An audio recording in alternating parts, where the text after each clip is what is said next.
આંબળાની આડઅસરો જાણો. કઈ હેલ્થને ગણાતા આંબળા પણ બની શકે છે હાનિકારક. જાણો કે કોને બિલકુલ ના કરવા જોઈએ સેવન. આ લોકોને ભૂલથી પણ આંબળા સેવન ન કરવું જોઈએ ને તેનાથી થઈ શકે છે સ્વાસ્થ્યને નુકસાન.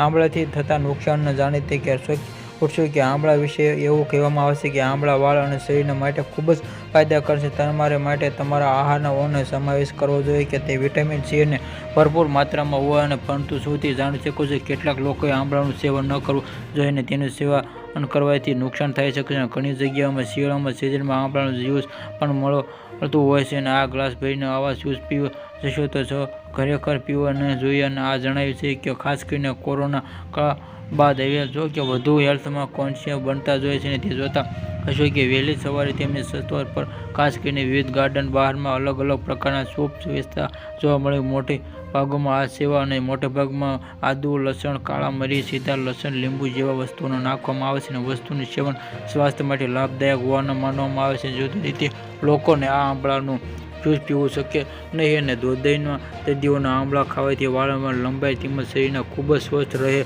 છે ને પરંતુ હૃદયના દર્દીઓને આંબળાનું સેવન ન કરવું જોઈએ અને આ આંબળા તેનું માટે નુકસાનકારક સાબિત થઈ શકે છે. અને જો તમને પણ કંઈ ખાતા પછી એસિડ થાય તો તેઓ લોકોને પણ ભૂલવું શોખ આ ખાવા જોઈએ નહીં. આંબળાનું જો તમે માટે આ ખૂબ જ નુકસાનકારક માનવામાં આવે છે. અને પાણીની કમીમાં આંબળા સેવન ડિહાઇડ્રેટ પીડિત લોકોને પણ ખતરનાક સાબિત થઈ શકે છે. તેનાથી શરીરમાં શુષ્કાત આવી શકે છે અને કબજિયાતના દર્દીઓને પણ તેનાથી દૂર રહેવું જોઈએ. અને વધુ પડતું સેવન કરવા કબજિયાત જેવી સમસ્યા થઈ શકે છે અને આના કારણે કબજિયાતની સમસ્યા વધુ થઈ શકે છે. અને જે લોકોને સતત ઉલટી કે ઉબકા વારંવાર ખાટી પ્રકાર આવે તે લોકો માટે આંબળા જોખમી બની શકે છે. અને આ લોકોમાં આંબળું સેવન તો તેનું જ્યુસ પીવો જોઈએ નહીં. Subscribe my channel.